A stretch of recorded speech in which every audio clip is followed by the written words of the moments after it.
Danke. Ich spreche nur ein wenig Deutsch, aber nicht genug. So that will be in English. We agreed for 1 week that he would not call me a veteran, but that's veteran in German, it's the same word, so at least I understood. So, innovation. Innovation is the most complex competence in any business. This is a quote from Mark Andreessen, one of the iconic founder and investor from Silicon Valley. And it's true. Innovation is hard. So, to be honest, a lot of respect for the people and the companies who put significant effort in creating this event for us today.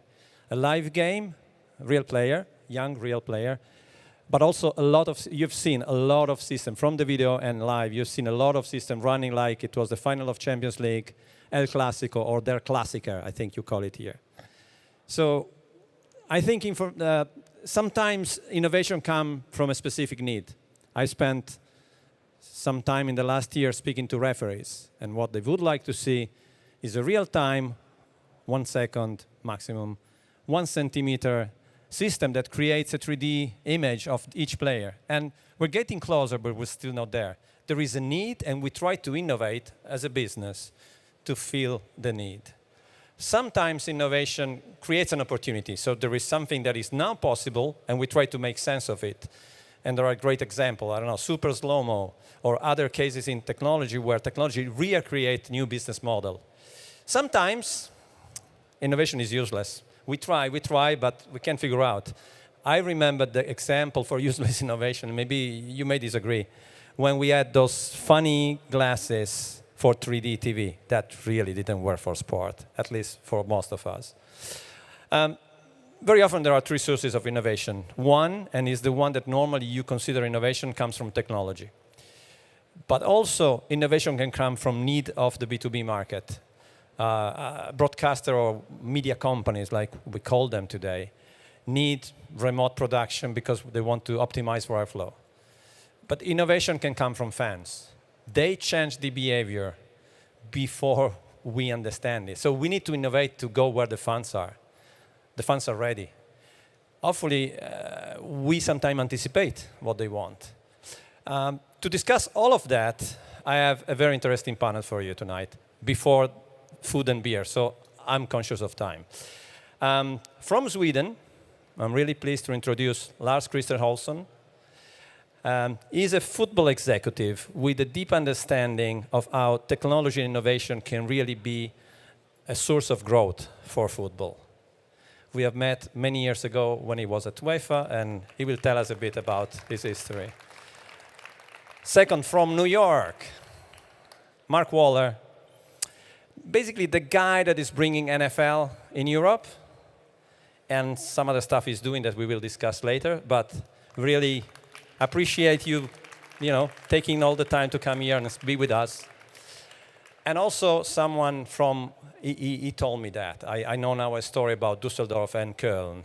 He's coming from the Forbidden City. And he also told me that he's an ice hockey fan lately because of what's happening in the Bundesligas with these 2 cities. Andreas Heyden. So, I need to give you this. Thanks. And this. So I wanted to start with understanding better what.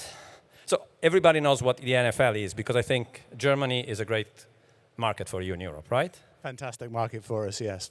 So thank you for having us here. Pleasure to be here. And I know that you're also in charge, when I read, you're also in charge of events. And I thought, okay, they do this company barbecue, etc. But what events is that?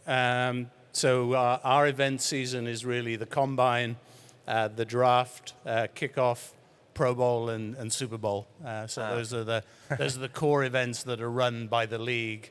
But quite honestly, every game that is an NFL game is an event in of itself for our clubs.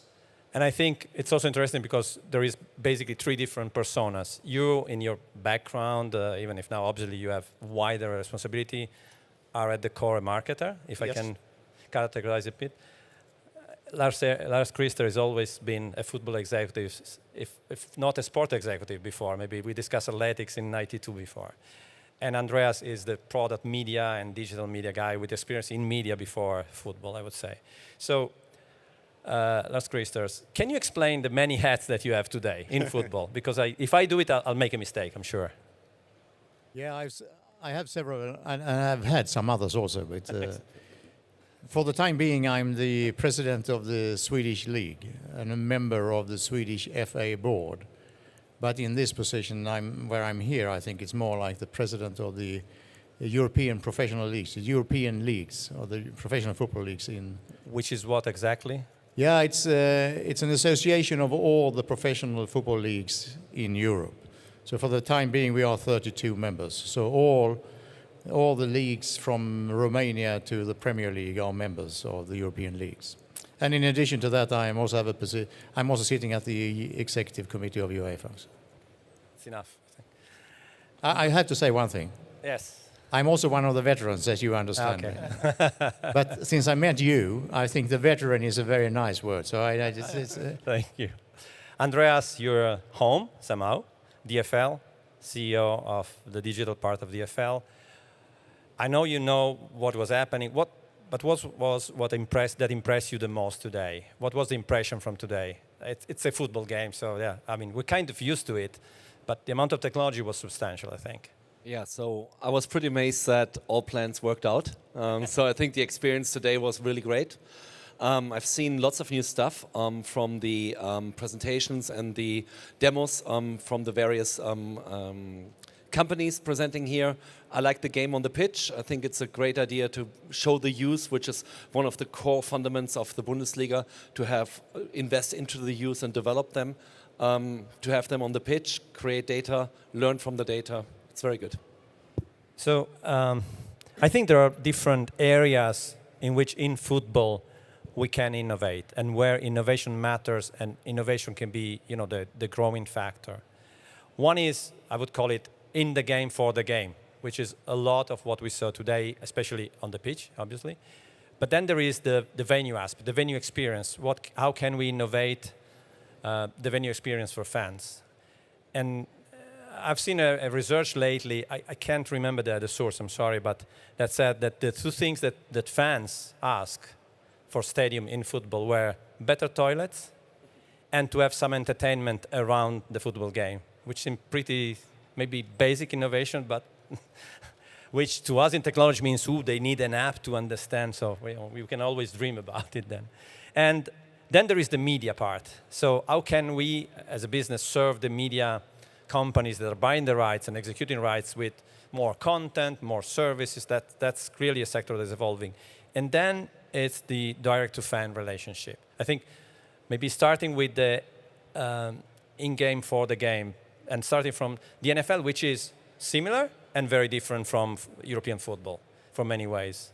Sure. What are you doing to innovate the game? Well, I think the first thing I would say, and I thought it was interesting in your introduction, that when you talked about innovating in the game, you talk about the technology, but I don't hear much conversation about actually changing the rules of the game, any game, to make it actually a better game.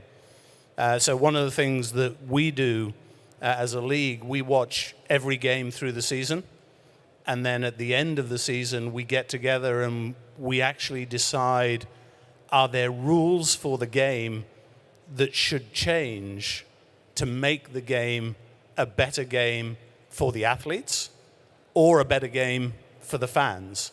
And that, I think, is one of the characteristics of our league, and I would argue of American sport that maybe is different from European sport, that we are constantly actually looking at, should we change the game itself? Not the technology, not the way that data is collected, not the way it's broadcast or produced, but actually the core of the game itself. I think that's a different mentality. Absolutely. I'm speaking to clients in other sports like golf, athletics, equestrian. They're even thinking to change the sport almost, because I think football, I don't know if we're thinking to change the game. Maybe technology like VAR, so supporting maybe more direct, what we call officiating now, that's an area of innovation in the game. What do you think, Lars? Yeah, I think, as you know, in football we are quite conservative. That is why we are called veterans also. So I am of the opinion, of course, that football has been on the market. There has been changes, smaller changes in the rules, for example. So I think the rules are looked into, trying to keep the sport as pure as we would like it to be. So when we are talking about technology, it's more to assist, to communicate with the fans. And from my perspective, it's a little different. I think similar to Mark, perhaps, in a way, because coming as a league representative, I have a business view on technology.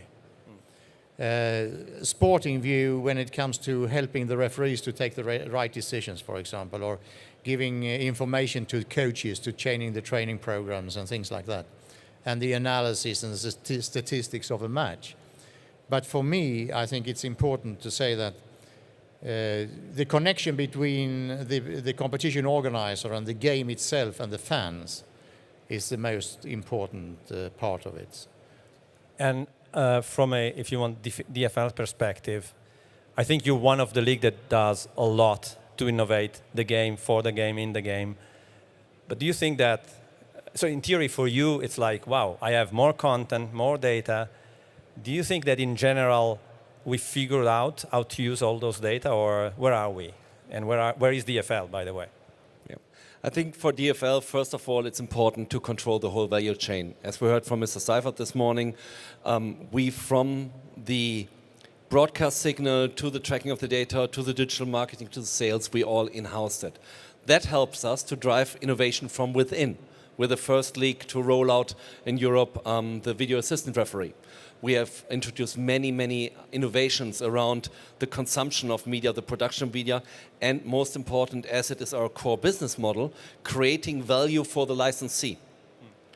Only if we put the licensee in the position to really transport the unique atmosphere that's happening in our stadiums to the international markets, then we have really a chance to be successful. I would put another factor on innovation into the ring with our clubs. Our clubs are in itself, for the in-stadium atmosphere, the innovator. You see mobile ticketing, you see cashless payments, you see clubs who have a very high focus on data in performing the team's performance to prevent injuries, etc. So there's lots of innovation happening. We see lots of innovation in the broadcast of many examples that we have seen today. Can we find a new camera perspective to make it even more enjoyable to watch the game? What is happening with the upcoming generation? If you have ever played a game of FIFA in 15 minutes and you watch the game of 90 minutes later, it's quite a different experience. And these are the questions that we're asking ourselves. Do we really need to change the game in itself? I don't think so. It's such a beautiful game. Innovation around the game will make it even more enjoyable. Yeah, I disagree. Imagine that we were in the telephone industry and we decided that we didn't want to change the telephone because it's a speaking device and it's a great speaking device and it works really well. And then somebody said, no, it could be portable. And would consumers want that? Would consumers want the clock to stop when players fall over, and rather than have the clock continue and then try and work out how many seconds have been burnt? It seems odd to me to talk about an innovation ecosystem where the core of the ecosystem, the game itself, it's an uncomfortable conversation to talk about changing the core of the game. And why? Why should the game not evolve in the same way that everything else evolves? Because fans' needs change. I think the game is evolving, but it is evolving over a longer period. With football, we have the advantage and disadvantage that we are played in all countries in the world. We have leagues, various leagues. With football, you have a franchise system. You can control the way and how you change the game. It is more highly regulated. I think if you watch a game from the past seasons and compare it to the 50s, you see many differences, how the game has changed in tactics, in athletics, etc. I think one of the strengths why football is the most successful sport in the world is the consistency. the uniting factor. And I think here we are driving change, but we don't touch the game so much.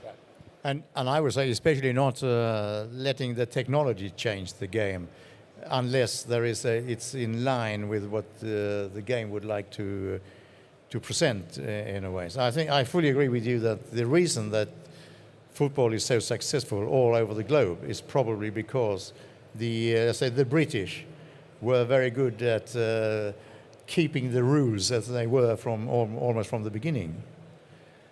I think you introduced a subject that I wanted to touch, and it's very important. We hosted by a league.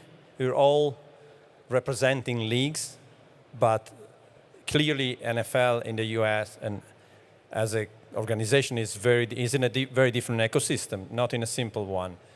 But clearly in Europe, a league is part of an ecosystem that sees potentially the league at the center with teams and players.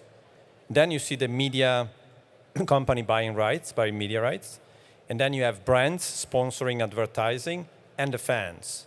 So it's obviously an ecosystem where the league, I would say, has control, and maybe in the future we'll have more control because it's more profitable for everybody, but it's not a given. The NFL, maybe you can be envious of the NFL situation where they are American football. I think there is a different level of control. Maybe one thing that would be, on one hand, from you, I want to know, how you see the league going forward in this ecosystem, but maybe a little snippet from Mark that explains for the audience, maybe something that is not so obvious for European. You are, domestically, the way you structure rights is super sophisticated and fragmented. And you have 4 major broadcasters buying rights, but executing the production and broadcasting of the games. So is it correct to say that NBC owns? How does it work? It's no, not we own, what we are using. We own. Yeah, you own. Sorry, it goes back to your point. Ultimately, we own everything, and we own it. And I go back to your ecosystem. Ultimately, for our fans, there are no players, there are no games, there are no teams if there aren't fans. And so we own and control all of those rights, and we try to manage them to best service our fans. So we were having a good, interesting conversation. We split all our rights up. Yeah. Digital rights are separate from broadcast rights and digital are separate from social. And as a result, we're able to use the rights very strategically to meet different fan needs. But one thing that I struggle, in our relationship and what we are doing together, if you want to innovate some part of the production, you need to convince the 4 big guys to do it with you. Is it not a bit more complex in that sense? I would hope that we don't have to struggle to persuade them to innovate. I would hope, you had your question up there, what creates innovation? Mindset and culture creates innovation, a constant desire to do things differently and to do them better. And maybe having 4 thinking for you, new things they want to propose, it's even richer than... Yeah, our belief is the more partners you have, the more competition you have, and so the more innovation you have and the better the thinking. So we try, very well, our relationship with you is for Europe. We have another partner for the rest of the world. And the primary reason we do that is to get the best learning from you and the best learning from our other partner. I'm sure it's not the best solution for you. But ultimately, with that learning, we will together create a better product. And Lars Christers, for you, what is the role of leagues and what you're doing in Sweden, which I found super interesting, and why the league is at the center, with no offense to teams, players, and everybody else? Yeah, I think we are looking to NFL and other North American sports to find out why you are so successful with your events, for example. Generally speaking, you're much better at events than the Europeans have been, at least in the past. And also what you are saying about the ownership is important, because in the Swedish league, where I'm also the president, my biggest problem is to get 32 clubs moving in the same direction. And that's even more difficult, I think, in the big leagues. So the project we created in Sweden was to take the control over what is happening in our league. And we should be the ones deciding what kind of technology partner you should have and what kind of partnership you should have to be able to generate resources for our own league and our own clubs. And the most difficult in the beginning was to explain to the clubs why a league should do it and not the individual clubs.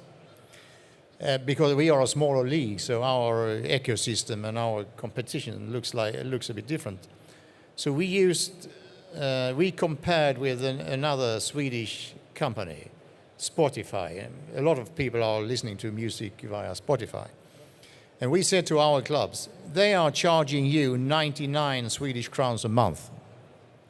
If we took our fans already buying tickets, for example, and coming to Swedish football, and we were charging them 99 Swedish crowns a month, we would make twice as much money for our clubs than we currently did. And this was in 2012. Sorry, hold the beer a second, because you have to listen to this. It's something we talk about it in the last few years a lot, but what Lars is saying is they did some math, and if they go direct to funds, by your calculation, you would do with the current Swedish fan base, etc., more money than selling rights. This is what are you saying? Yes, we could give the fans free tickets, free subscription to the television and to social media and all these other things, and we would. If we charge them 99 Swedish crowns per month, we would make more, which is around 10 euros. Yeah, we would make more money than and not only the current sales. I would suspect not only would you make more money, but you'd know your fans so much better directly. You'd have all of that information. It's why we believe going direct to the fan is so important, is you get to understand what a fan wants, what they like, what do they buy, what do they not buy, and you build those relationships directly rather than selling your relationships through other people. And just to say, we have been working on this project for 5 years now. And what we finally decided, because it's a poor country compared to Germany, for example. So we said we will never have the technical facilities with our clubs if we are not making the joint investments. So we decided to install Wi-Fi in all the stadiums in our clubs. We did it, not the clubs and not the municipalities or anybody else. So we managed to convince the clubs that we should have a reasonably big pot of money to invest for the common good. So, and then we started to connect the stadiums with black fiber. We started to build the infrastructure. So now we are selling our capacity to our partner, a television partner. We are making money on the infrastructure, which we never did before. And we are introducing a joint ticketing system, a joint financial system, and all these kinds of things. Because it was the ticketing system knowing about our fans. We didn't know anything ourselves. So you are absolutely right. We have to come much closer to our fans to be able to exploit for the future. And someone that has a daily job is direct to funds is Andreas, because what are you doing with DFL in what is now called O&O? So own and operated, your web, your apps, whatever, social and OTT. I think that's the portfolio you have. What is DFL approach on that, Andreas? I think economies of scale work differently in a bigger league than in a smaller league. Our clubs are not solely dependent on the revenue share they get from the media sales rights. They have many other sources of revenue.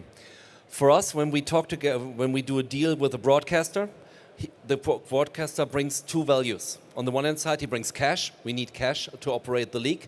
But on the other hand side, he brings marketing material. So they are our sales representatives, so-called, in the B2C markets in the various countries that we are broadcasted in. On top of that, we see that we as a league need to create a Bundesliga experience that speaks in a German way to the international fans. Nobody in the world speaks German. So we need to internationalize. We need to find a clever way to speak in the local language, first in English, then we rolled out Spanish. Now we're talking about Thai, Bahasa, Vietnamese content that we are doing, because what we are doing is we are supporting an indirect business model. Every advertising, every marketing that I do right now on owned channels, web, app, operated channels from Facebook to Giphy is a bet into the future to develop the market, to sell the rights in the next rights cycle on a higher level. How will the rights be scheduled, cut in the next rights cycle? Will there be opportunities for B2C business? Will there be business opportunities for wholesale business? The market will tell us how we are developing. What we are doing is we are preparing the company for opportunities. Because if these opportunities open up, you have a very limited time frame to react to it and to roll out these kind of solutions.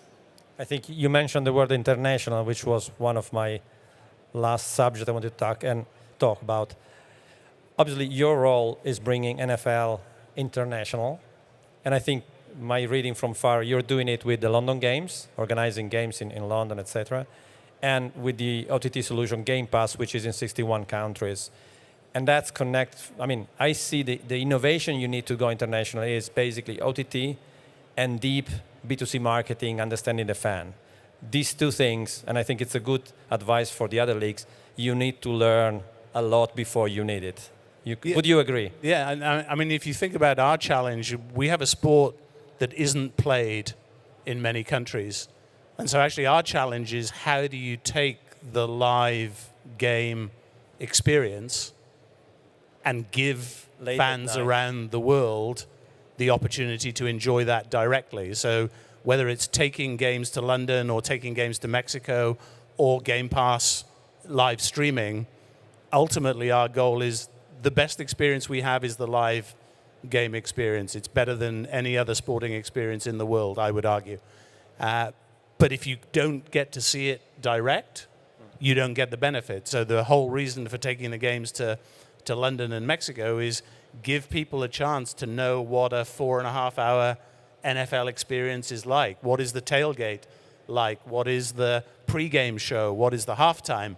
If you don't see that, it's harder to fall in love with the total experience that we offer. So the live streaming for us is, if you live on the other side of the world, you get the chance to watch those games, pick the games that you want, the team that you want to follow, and watch that game live. And if you can't stay up that late, you can watch it the next morning in a 40-minute highlight, if that's the way you have to watch it. But we want fans to see our games live. We were talking before, in the US, almost all of our games are on free-to-air television. We want every fan in America to be able to watch their team live. That's our goal. So we work incredibly hard to try and deliver the live game experience. But I think overall it's also a big marketing challenge to acquire from a fan base that is not obviously the one you have in the US. You need to create, you really need to start at the top of the funnel, I would say. Absolutely, and that's what free-to-air does, that's what live streaming does. It opens the funnel. But interestingly, in the US, we've kept the funnel open and we have a very large share of market. But again, our belief is that the game needs to reach as many fans as possible, live and in the moment. And that's a different approach to a lot of other sports. Our German friends are making signs that we should stop, otherwise people cannot drink their beers. So, Andreas, Mark, and Lars Christer, thank you, and thank you for taking the time with us. I hope they appreciate our little content session. Bye-bye, and see you tomorrow, and enjoy your beers.